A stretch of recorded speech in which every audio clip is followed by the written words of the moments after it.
Sreenarayana Dharmavedi Nedumkandam union നെടുങ്കണ്ടത്ത് സ്ഥാപിച്ച സർവമത സൗഹാർദ്ദ ഗുരുമന്ദിരത്തിന്റെ പ്രതിഷ്ഠാ വാർഷികം നടന്നു. ധർമ്മവേദി നിർമ്മിച്ച ഒ ദിവാകരൻ മെമ്മോറിയൽ ഹാളിന്റെ ഉദ്ഘാടനവും ഇതോടൊപ്പം നടന്നു.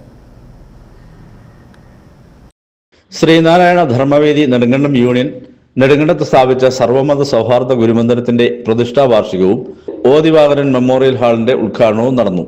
ഗുരുപൂജയോടെയാണ് ചടങ്ങുകൾ ആരംഭിച്ചത്. പ്രതിഷ്ഠാ വാർഷിക പൂജകൾക്ക് NG ജോഷി ശാന്തി കാർമ്മികത്വം വഹിച്ചു. തുടർന്ന് നടന്ന പൊതുസമ്മേളനത്തിൽ വെച്ച് ഒ ദിവാകരൻ മെമ്മോറിയൽ ഹാളിന്റെ ഉദ്ഘാടനം union president advocate SN Sasikumar നിർവഹിച്ചു. ഗ്രാമപഞ്ചായത്ത് പ്രസിഡന്റ് പ്രേമി ലാലിച്ചൻ ഫോട്ടോ അനാച്ഛാദനം ചെയ്തു.